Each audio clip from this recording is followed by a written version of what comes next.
Right, making a short little video for anybody who's trying to degree their chainsaws in. I've had some problems over the past, but I thought I'd try and help people out.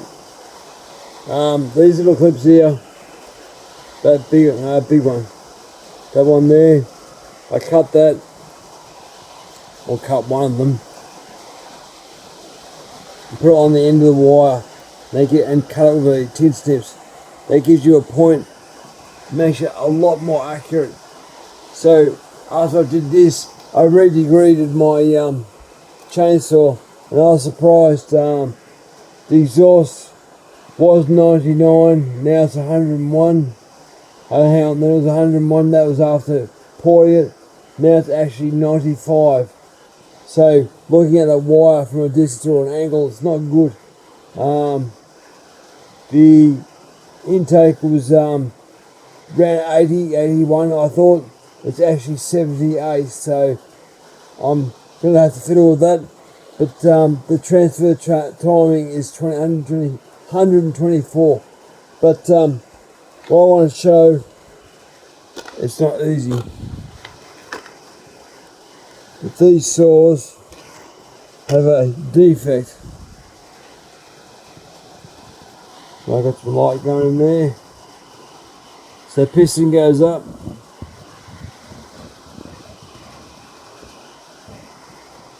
The piston actually gets access to the transfer, gets access to the crankcase.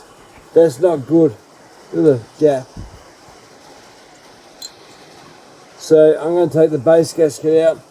That'll help one way, but also add compression. So I've got no big problem doing that. The other thing I'm not happy about is when I go top dead center. If you look through there, I'll get the light behind. You look through there, you can actually see the light. So it's actually sucking air straight through the Carby with the exhaust open like that. It's just wrong. So I'll be able to drop everything down. But that's the other thing I want to do. These drive drums. I made a socket years ago. 22 mil, probably 24 would be better. I cut them with an angle grinder. That goes inside the drive drum to get it off. But if you're not careful, and I mean not careful, it actually pulls this centerpiece out and it flings off, and you got to put it back together. Now I spent hours mucking around the other day, and I've worked it out.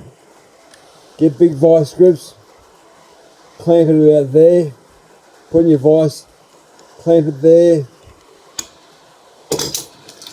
grab two little needle nose vice grips, clamp one up there on the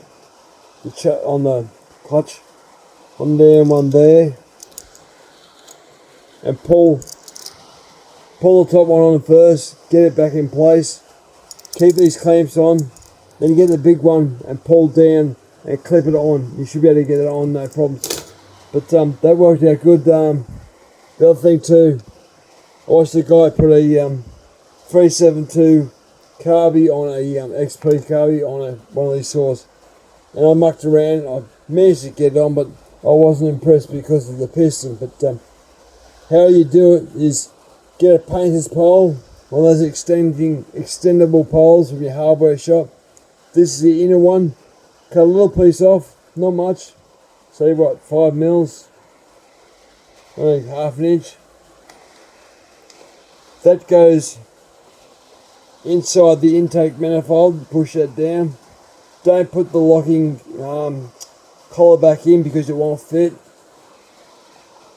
Put this plastic ring over first, so can't do one in. So put everything back together the way it should be. Push this ring in, that'll lock it into place, and then the Carby will screw onto where's the backing plate? Or the backing plate anyway, but it'll screw onto that. I used a heat-proof silicone to stick it together. And you see there's no leakages, it worked quite well. I had to modify the choke just there, put a little hole in it, so that works fine.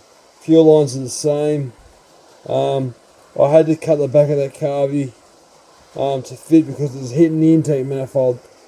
Fix it up, but it runs, but it just didn't run right. But now I know that there's a problem with the Carby. Oh, there's the plate.